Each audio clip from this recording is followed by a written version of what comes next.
on the way too. Yeah, that's right, Cornelia. We're going to have a pretty active period of weather here across the Tennessee Valley, and that's what we're seeing today. So it was almost a summer-esque day.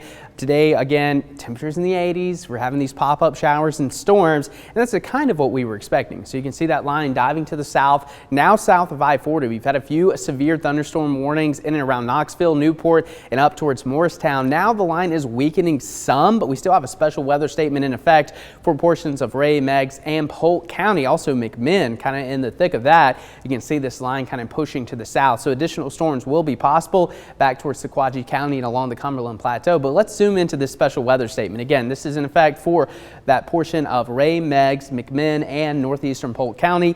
This storm could potentially have 40-mile-per-hour wind gusts, a lot of lightning, and hail up to the size of peas. So if you're in Athens, Etowah, I would kind of be ready for this. If you're outside right now, go ahead and head inside because there is lightning with this storm. Also a pretty strong storm moving in and around Madisonville and that northern part of Monroe County. So some of these storms are packing a punch, but we don't have any active severe warnings. But still, these could be some pretty strong storms. And as we take a look at your future scan, again, scanning the radar 1 hour into the future, those storms will be rolling through portions of Hamilton, Bradley, Polk, and Cherokee counties. Also back towards Marion, Grundy, and Sequatchie here within the next hour. So just be prepared for that if you're outside right now. And as those storms roll through, temperatures will drop, but right now we're still in the 80s from Dayton to Athens, 78 in Blue Ridge, a balmy 86 degrees here in Chattanooga, and the humidity has made its grand return. So it feels more like summer today. Here's a look at some of your highs. 87 in Soddy Daisy, 85 in Cleveland, 80 atop Lookout, and across the rest of southeast Tennessee,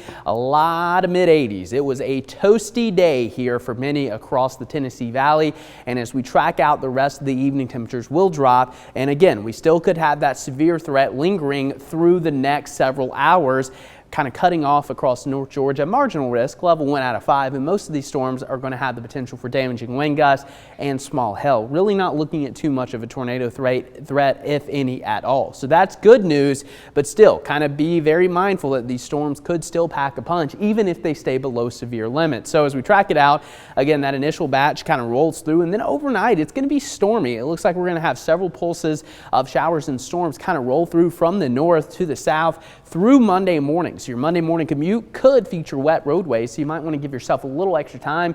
Set your alarm a little early. Probably not going to be a bad idea. And then throughout the day on Monday, we could have a few additional showers and storms fire. Again, it just looks like through Tuesday, we're going to have these complexes of storms kind of rolling in from the north. So it looks like we are going to have some pretty busy weather, and we could have more strong storms for your Monday as well. So very active pattern, and rainfall going to be highly variable. So if you get under one of those heavy downpours, a quick inch, yeah, definitely going to be possible with lighter amounts to the south. So it looks like Dayton, Altamont, and areas north along I-40 going to have the best chance of substantial rain, which could lead to a little bit of localized flooding. So we'll continue to keep tabs on that. But for tonight, storms likely, lows of around 62, mostly cloudy. Again, there still could be a few stronger storms, so just be mindful of that. Have a way to receive alerts just in case. You can also download that Local 3 weather app to stay abreast of the latest weather information. And then for tomorrow, 82. So with the rain chances a little bit higher for your Monday, temperatures may be a little bit cooler, but the humidity is going to stick around